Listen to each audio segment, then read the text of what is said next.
जोहार साथी, एक महत्वपूर्ण राजनीतिक घटना हुई है, उस पर चर्चा करने के लिए आज आए हैं आपसे। वो ये कि श्री हरिवंश और नीतीश कुमार दोनों ने कल राज्यसभा के नए सांसद के रूप में शपथ ग्रहण कर लिया है। ऐसे हरिवंश तो 2 टर्म से पहले से ही माने 1914 के बाद से ही राज्यसभा के ये सदस्य हैं। अभी वर्तमान में वहाँ उपाध्यक्ष भी हैं राज्यसभा के। और नीतीश कुमार बिहार में सबसे लंबी अवधि तक मुख्यमंत्री रहने का रिकॉर्ड बना चुके हैं। और उन्होंने, जैसा कि उन्होंने खुद घोषणा की, उनकी दिली कामना थी कि राज्यसभा में वो जाएं, राज्यसभा के सदस्य भी वो बने, तो वो आ गए हैं। हालांकि बहुत सारे लोग मानते हैं कि मजबूरी में उन्होंने एक कदम उठाया है। भाजपा उन्हें बिहार की राजनीति से बाहर करना चाहती थी, इसलिए उनको ले दे के इस बात के लिए राजी किया गया कि वो राज्यसभा में चले जाएं। हो सकता है कि उनको कैबिनेट में जगह मिल जाए कुछ, लेकिन अभी कहना मुश्किल है, क्योंकि बिहार के प्रति उनका मोह, या अपने जो सुपुत्र हैं उनके राजनीतिक भविष्य को लेकर वो सचेत हैं। और देखिए क्या होता है, 2-4 दिन में पता चलेगा कि आगे क्या होता है बिहार में और नीतीश कुमार क्या करते हैं। तो एक तो ये हुआ। हरिवंश के बारे में सभी जानते हो कि प्रख्यात पत्रकार रहे हैं। वो धर्मयुग जैसे प्रसिद्ध पत्रिका के संपादक में संपादन का काम कर चुके हैं। इसके अलावा जो कलकत्ता से एक ज़माने में एक पत्रिका निकलती थी रविवार, उसके उसमें काम कर चुके हैं। और सबसे बड़ी बात कि बिहार या एकीकृत बिहार जब था, यानी तब जब प्रभात खबर शुरू हुआ था, तो उसके कुछ ही वर्षों बाद, शुरू तो हुआ था एसएन विनोद ने किया था, लेकिन बाद में जब हरिवंश वहाँ आए तो अखबार एकदम नए कलेवर में फिर से निकला था। हालांकि एसएन विनोद ने भी बहुत आकर्षक रूप में जनसत्ता जैसा उसका फॉर्मेट रखा था, 6 कॉलम वाला अखबार था और बहुत शानदार निकाला था। और लेकिन हरिवंश आए तो उसका काया पलट मैंने उसका स्वरूप में बहुत बदलाव फिर हुआ। मैंने 6 कॉलम से फिर 8 कॉलम वाला अखबार निकल गया और शानदार अखबार निकला। उसके रविवारी विशेषांक वगैरह और कई संस्करण निकले। बिहार से निकलता था, झारखंड के कई शहरों से निकला उसका संस्करण। तो ये, और वो अपने आप में पत्रकारिता के क्षेत्र में एक मैंने अखबारों के क्षेत्र में एक मील का पत्थर प्रभात खबर बना। अभी भी उसकी हैसियत है, लेकिन हाँ, उसका जो ग्लोरियस इतिहास रहा है उसके साथ जुड़ा हुआ है हरिवंश जी का नाम। तो वो हरिवंश अब वो राज्यसभा में राजनीति में है। और मजेदार बात यह होने वाला है कि जो हरिवंश नीतीश कुमार की उंगली पकड़ कर, एक तरह से कह सकते हैं कि जिन्होंने राजनीति में प्रवेश किया और राज्यसभा में गए, वो अब एक अद्भुत दृश्य आप देखेंगे आने वाले दिनों में, क्योंकि अभी वो राज्यसभा के उपाध्यक्ष हैं और शायद कंटिन्यू करेंगे ही वही। अब तो चुन भी लिए गए अगली बार के लिए, 6 वर्षों के लिए अगले, तो वो कंटिन्यू करेंगे। तो वो अद्भुत दृश्य होगा कि अध्यक्षता वो कर रहे होंगे और नीतीश कुमार एक सांसद के रूप में उस कक्ष में बैठे होंगे, वो सभा कक्ष में। तो ये अपने आप में एक मजेदार दृश्य होगा। ऐसे कोई अजूबा नहीं है, विधानसभा में हो चाहे लोकसभा में हो, सदनों में अध्यक्ष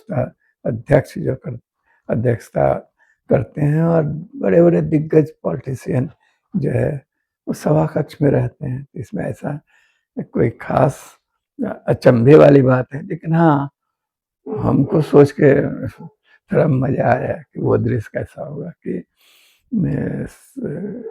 सभा कक्ष उपाध्यक्ष की कुर्सी पर माने अध्यक्षता कर रहे होंगे राज्यसभा का सदन का हरिवंश, और हमारे नीतीश जी सभा कक्ष में होंगे, बैठे होंगे सामान्य सदस्य के रूप में।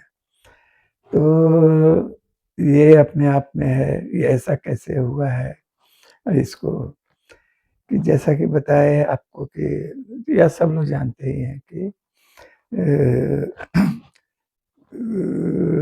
पत्रकारिता में ऊंचा मुकाम हासिल करने के बाद हरिवंश जी ने राजनीति का रुख किया, और बिहार में, झारखंड में भी वो एक मजबूत पत्रकार तो थे ही, और उनके राजनीतिक सरोकार सभी दिग्गज नेताओं से थे यहाँ।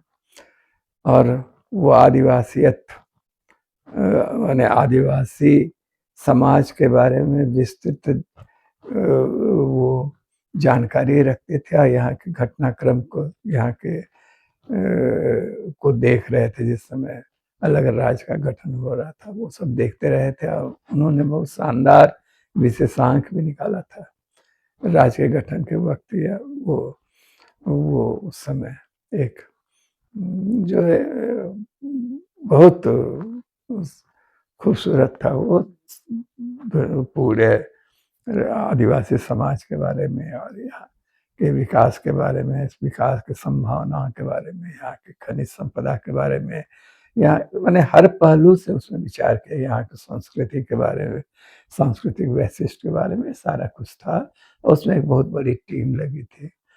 तो वो था, और इसलिए उनका सरोकार यहाँ भी था, लेकिन उन्होंने राजनीति में जाने के लिए चुना रास्ता तो वो जनता दल यू का।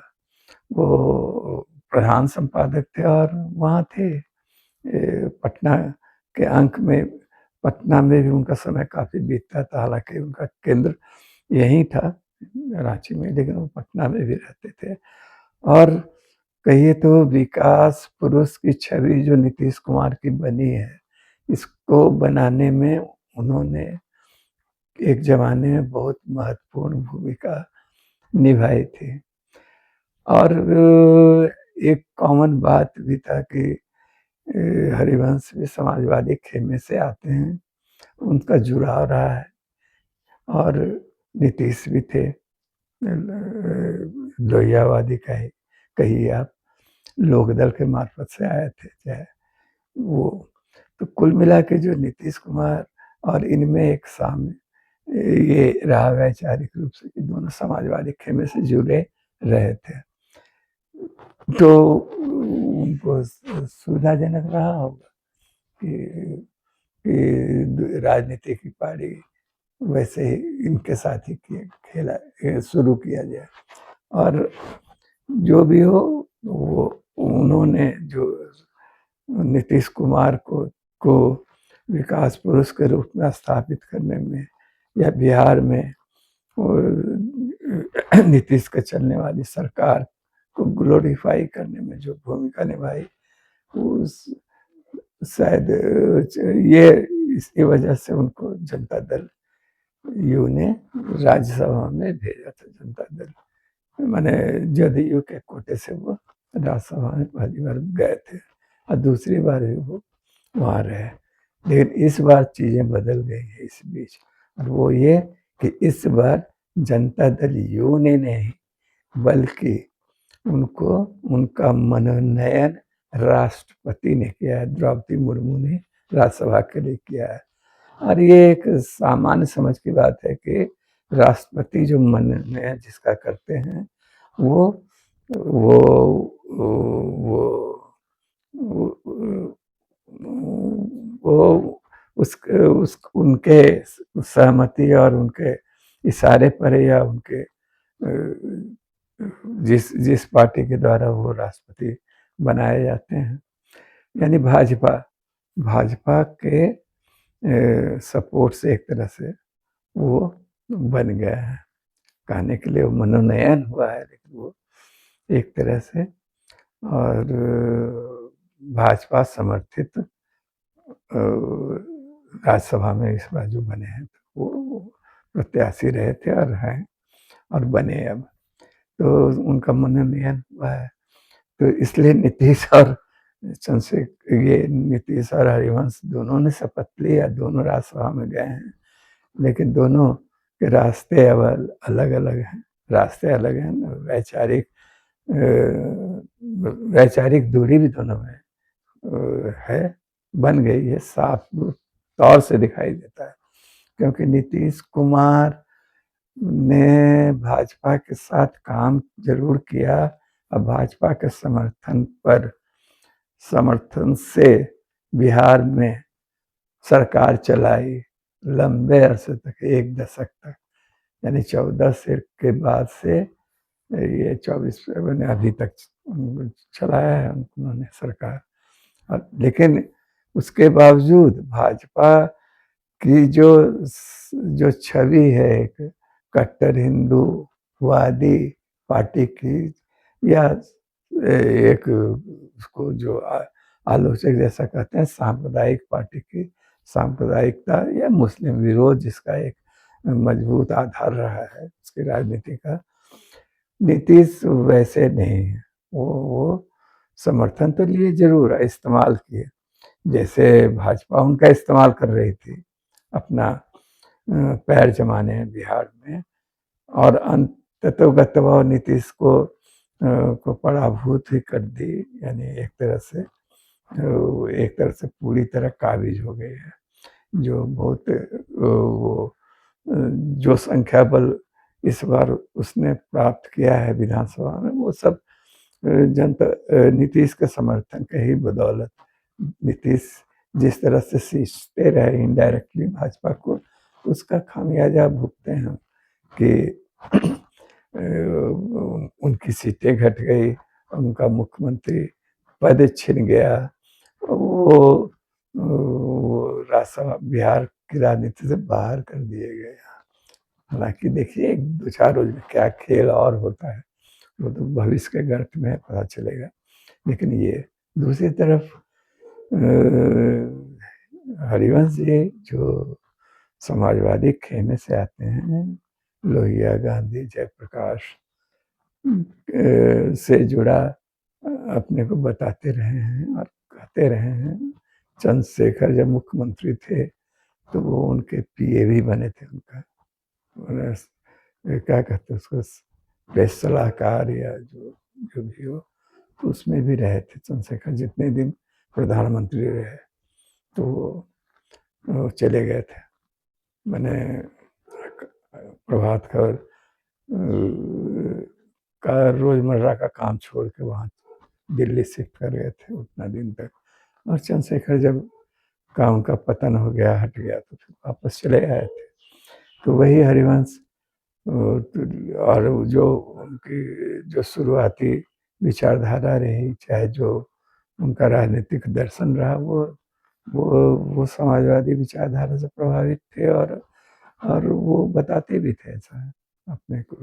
लेकिन धीरे धीरे कब वो मोदी के मुरीद हो गए, भाजपा के मुरीद हुए हैं, ये अभी हमको संदेह है।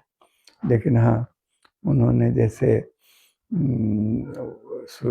राजनीति के शुरुआती दौर में नीतीश से संबल पाया, इस बार वो धीरे धीरे मोदी बन गए हैं, मोदी के और उनके आर्थिक नीतियों के, उनके विकास नीति की का जो हालिया एक इंटरव्यू जो सोशल मीडिया में प्रसिद्ध रहे दिलीप मंडल ने लिया था, उनका जो मेरे मित्र ही हैं, उन्होंने लिया था हरिवंश जी का एक इंटरव्यू बहुत बड़ा, और उसमें उन्होंने बताया था कि मोदी कैसे महत्व रखते हैं।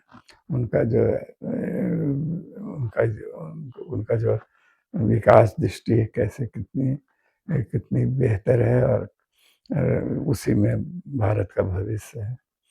तो इस तरह से धीरे-धीरे भाजपा के समर्थक ना भी बने हों, और भाजपा के सांप्रदायिक नीतियों का समर्थन हरि हरिवंश भी शायद नीतीश की तरह कभी ना करें, लेकिन हाँ, वो विकास नीति के तो समर्थक हैं। ये द्वंद है, इसको वैचारिक बौद्धिक समाज का इस तरह का चलता है, खास करके पढ़ा लिखा जो बौद्धिक समाज है, वो इस तरह के का मध्यम मार्ग निकाल लेता है।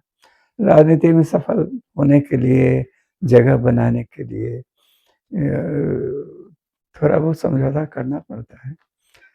तो हरिवंश जी ने भी किया है, तो इसको लेके बहुत ज़्यादा टीका-टिप्पणी जो करने हमको नहीं लगता है कि इससे कोई, चलिए बस आज इतना ही बात किया। अब लेकिन मज़ेदार दृश्य ये होगा कि राज्यसभा का सदन जब चलेगा, और हो सकता है जल्द ही हो, तो उस समय सभा की कुर्सी पर हमारे हरिवंश जी रहेंगे। जैसे हम पत्रकारों का क्लास लिया करते थे, क्योंकि उनके साथ काम करने का मेरा अनुभव रहा है बहुत तक, लगभग 10-15 बरस तक। तो हम लोगों का पत्रकारों को अपना जब सुबह का सत्र शुरू होता था काम का, सब उनके साथ बैठते थे और क्लास लेते थे, क्या करना है, कैसे करना है, ये वो। हम मेरे मन में वो छवि है हरिवंश जी की। अब वो सदन में भी एक हेडमास्टर की तरह रहेंगे, और नीतीश कुमार एक शिष्य की तरह बैठे नजर आएंगे। चलिए धन्यवाद, जोहार, आनंद लीजिए इस दृश्य का, हम लोग लेंगे।